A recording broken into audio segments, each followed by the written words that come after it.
Hey guys, Sarah Mueller here with Early Bird Mom and Decluttering Club, and I'm here with my friend Jennifer Priest, who is a self-described reformed craft hoarder. Yep. And I'm so excited because, guys, I am not crafty. I do not know what to do with craft supplies. So Jennifer is not like that. And she is super gifted, and she has amazing crafts, but she has a story. She's going to tell us about how she went from being overwhelmed and overflowing to amazingly gorgeous, organized. So Jennifer, tell us a little bit about how this whole thing started. So to give you guys a little bit of history, I've been a professional designer in the craft industry for 14 years. And so what that means is that I not only bought craft supplies for myself, but I could justify buying in bulk. Because I was like, oh, I'm going to teach a class with this. Oh, I have an Etsy shop. I don't need 20 of these. I need 400 of them. So I literally had at the height of my craziness, I had a 3-car garage full of stuff.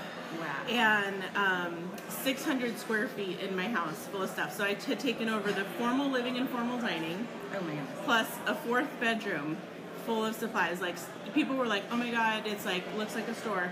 Now, on top of this, I'm like super OCD and highly organized. So I had stuff in tubs and labels and all that thing. But the challenge was that it was just too much stuff, even though it's organized. I had to move lots of tubs to get to something. I couldn't find all the things, and it just felt like this huge weight. It was just so like heavy, and I felt like I couldn't get out of it. So something happened in my life that made me have to make a change. So I guess, should I tell this story? Like, if you're comfortable, yeah, it's totally up to you. So I actually did a 3-part series on my blog, and I think Sarah said she's going to drop the link to that. That where I talk about this more in depth. But essentially what happened is my husband got hurt at work, and he was off work for a long time. He had multiple surgeries. And when you're off work, you're not making enough money. And so our house went into foreclosure. And I was at this point where, I had this whole Etsy shop of 600 items, a 3-car garage full of stuff, the front room full of stuff, and either I could sell my stuff to try to help pay the mortgage, or I'd have to get rid of stuff because I'd have to move into our trailer and put everything in storage. So either path that I was going to take, I needed less stuff. And I started hating my stuff. I started feeling like, because sometimes, it picked back up. I was like, sometimes if we wait, it'll pick back up. Okay, cool. Okay, so I had 2 paths. You had the decision to make. Yeah, and either path meant less stuff. And I started feeling like angry at my stuff, because I was like, if I hadn't spent all this money, maybe we would have in savings, and I wouldn't have got behind on the mortgage, and maybe I would be happier because I felt like unfulfilled. And so I had to do like all of this soul searching. I actually did some therapy. I went to therapy and the therapist helped me realize that I was buying all of these things and having all this stuff in my house because I wanted to impress other people. And I was feeding off the feedback. Like, my craft room, circa 2010, is one of the most pinned craft rooms on Pinterest. Oh my gosh. So that's like a got in my room. So good. Yeah. Okay. So most pinned craft room, like, you are famous for your craft room, but it's killing you. Yeah, and then on top of that, like, on top of just having the hoarding and not wanting the stuff and being depressed about it, was I work in the craft industry. So here I am trying to declutter, and then I'm telling people on the other hand, like, oh, buy all these things that the craft company wants you to buy. And so I had to reconcile that, like, within myself and kind of figure it out. So yeah, it was really hard. Oh my gosh, hey Leslie, how are you doing? Hi Leslie, good morning. So I started gradually. I started going through stuff, and you guys have probably heard of The Magic Life of Tidying Up. Didn't read that till recently, but it was a lot of that same process. Going through and going, do I really love this? Do I have a plan for it? And if you guys have dealt with a little bit of a hoarding issue, when you pick something up, it's not just like, this is a pack of flowers. It's all the things that go with that. Like, I was going to use these to make so-and-so's wedding invitations. And then you go through the story of that in your head. And then the disappointment of I didn't actually make the thing with it, and disappointment, yeah. Then you hang on to the possibility. Well, I should keep these because I may at some point make something. So it's not just picking up a pack of flowers and going, do I keep or discard it? It's going through this mental process of like all these emotions that come when you pick that thing up. And you have thousands of things. And so you pick each thing up and it's thousands of emotions. So how do you process that? Like do you just realize that you're not going to make that wedding cake? Like the wedding is over, you missed it, and then you let it go? Or how did you manage that? So it was a gradual process. Kind of working through some things like piecemeal. So going, okay, I can tackle, like breaking into smaller pieces. Mm-hmm. I can't tackle the whole room. I can't tackle the whole Etsy shop right now. Mm-hmm. So what I did is I made like tubs and boxes, and I was like, okay, this is all stuff I'm going to get rid of. So I made a bunch of mystery boxes. So I would say, okay, I'm going to go through this one drawer. Mm-hmm. And then everything that I wasn't going to keep, like if I didn't absolutely love it, and I made myself do split decisions. So I was like, pick it up, love it, hate it, throw it in the box if I didn't love it. Mm-hmm. If I loved it, I would put it in a pile, and then I would like reorganize the drawer because I like it pretty. I'm very like OCD, so I would go through that. I would go through each thing. Oh, hey Sharon, how are you doing? So in doing that process, one of my issues was feeling this guilt over having spent this money and wasting something. I don't want to throw a bunch of stuff away. I don't like how consumerist we are as Americans, where we just like buy stuff and toss it in the trash.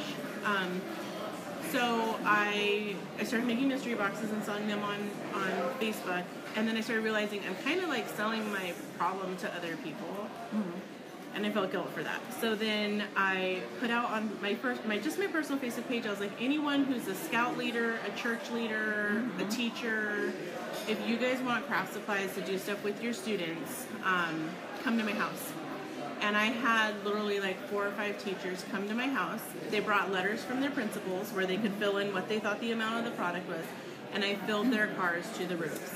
So I had been kind of like making these little boxes on the side and then just kind of piling them in my garage. And then I was like, this is a big issue. And you know, if you guys have ever donated craft supplies to like Goodwill, they throw them away. Like they don't always make it to be sold. Yeah, or they don't really know what it is quite so much. So like maybe you're putting gel medium in there. Gel medium is expensive. But they're like, what is a jar of like some goo? We're going to toss it. And I don't know what the rules are for them with selling like paint and stuff. Like they'll sell yarn, but it doesn't seem like a lot of the other craft supplies actually make it to the store. Oh, wow. So I didn't want it to go to waste. So I donated to schools and churches and charities and anyone that wanted stuff. And I still do. How did that feel? Like, it felt really good. Was it hard? It was hard at first, but going through that process helped me detach from the emotions and the stuff. And I kind of had to step outside of myself and go, okay, this is just a pack of flowers. This is not all my hopes and dreams for that thing I was going to make. And so now it has helped me with when I go to the store, I can leave Michael's, if they don't have exactly what I wanted, I can leave without buying a single thing. Yes. Yeah. That is what I want for you guys. Because I know that we have some friends who are just, it's so irresistible because everything is so pretty and the possibilities. I think that's what they sell you at Michael's and Hobby Lobby. They are selling you this possibility, and it's so easy to envision what you're going to create. But the reality is that you can't create it all. You can't necessarily get to it all. So you get sucked into the possibility, but then the implementation isn't there. Yeah, you have to buy things with, and this is kind of what changed. I used to buy things because it was a good deal, and I would miss out. And oh man, those craft companies, they got me with like limited edition. I was like, oh, it's limited. I have to get it. And if it was on clearance at a good price, oh my goodness, I'd be like, how many of these do you have? I need them all. Like, I was like out of control.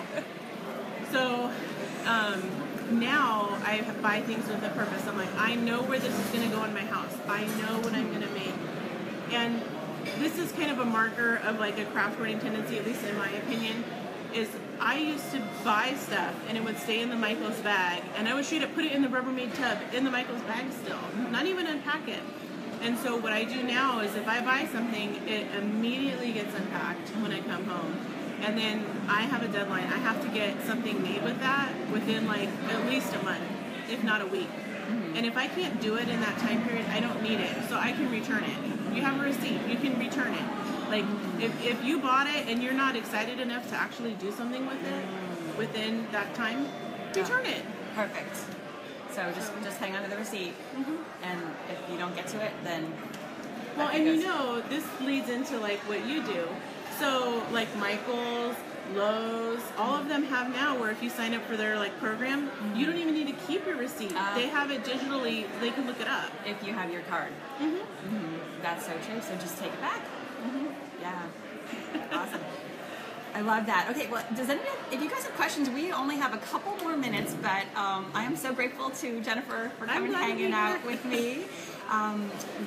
Jennifer's blog is smartfundiy.com, and I posted the link to that series about how she overcame being a craft hoarder. So if that's something you're interested in, we highly recommend you go checking that out. But yeah, we just thought we would come in and share this with you since we're here together today. Yeah, thank you for having me. It's been a lot of fun. It was really fun. Okay, bye guys. Bye.